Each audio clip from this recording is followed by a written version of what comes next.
Les résultats que j'ai aujourd'hui, je sais que je les dois qu'à moi-même. Et c'est la première vraie fierté de toute ma vie. Donc c'est ça que j'avais envie de partager et envie de témoigner aussi parce que j'ai pas encore fini mes groupes. Il m'en reste 2, j'en suis à mon 16e. Et en fait, j'ai encore très en mémoire la Clémentine que j'étais en venant à mon premier groupe. Et j'ai beaucoup de bienveillance pour elle parce que ça n'a pas été dur pour moi de venir. J'étais dans une telle souffrance et un tel mal-être qu'en fait, je me suis pas posé la question d'avoir peur ou pas. Il fallait faire quelque chose et la solution, après avoir tout tenté comme un peu vous toutes et vous tous, la seule nouvelle solution que j'avais, c'était ça.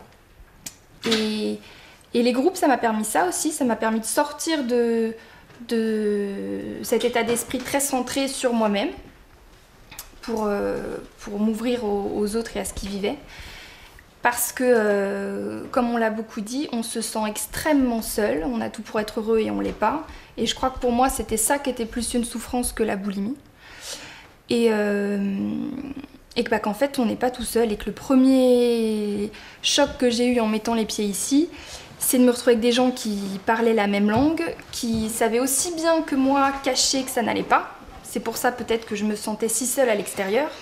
Et en fait, j'ai réalisé qu'on était beaucoup, que les gens que je rencontrais, ils étaient géniaux.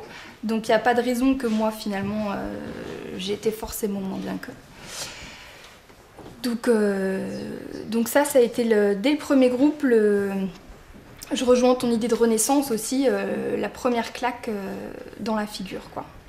La seconde qui a suivi très vite, c'est que du coup, ça m'a permis de casser toutes mes croyances. Je pensais très bien me connaître, je pensais être quelqu'un de gentil, qui se remet en question, mais finalement, en fait j'étais persuadée de plein de choses. Alors, je suis pas quelqu'un de méchant, mais j'étais quand même très sûre de moi sur certains aspects et tellement en train de douter sur d'autres. Donc, d'être dans un paradoxe constant, ça m'empêchait d'avancer, de savoir qui j'étais.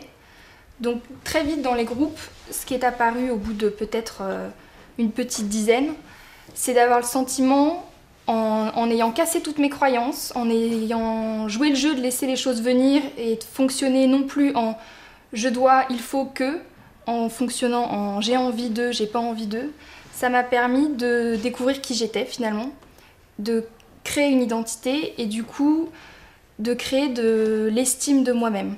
Que j'avais pas avant. Avant, j'avais confiance en moi parce que la société, ma famille, mes amis me reflétaient voilà, certaines réussites sociales, etc. Mais comment ça se faisait que malgré tout ça, je sois si malheureuse, si désemparée, avec envie de mourir tous les jours, sans pour autant le faire. C'était quoi ta réussite sociale? Est-ce que tu peux le dire ou pas? C'est d'avoir été première de la classe à chaque fois à l'école, d'avoir réussi avec mention mon bac, d'avoir fait des bonnes études, d'avoir eu un master 2 très sélectif, de commencer à travailler, avoir une belle carrière qui se profile, des propositions d'emploi en étant à peine diplômée, et puis dans le sport aussi. Et en fait, à travers tes groupes, j'ai réalisé que c'était pas moi. Et tu vois, aujourd'hui, j'ai repris des études. Je fais des études de psychologie. C'est ce que en fait, j'ai toujours voulu faire et que j'assumais pas. Parce qu'on attendait d'autres choses de moi. Ou alors, pire, je croyais qu'on attendait ça de moi. Et en fait, non, pas forcément. C'était ces croyances que j'avais dans la tête toute seule en me disant mes parents attendent ça de moi. Pour réussir dans la vie, il faut que je fasse ça. Et en fait... personne n'attend rien de moi, ça rejoint ce qu'on disait ce matin, à part moi, quoi. Si je veux être heureuse, c'est entre mes mains. Donc cette thérapie, elle m'a aussi beaucoup responsabilisée.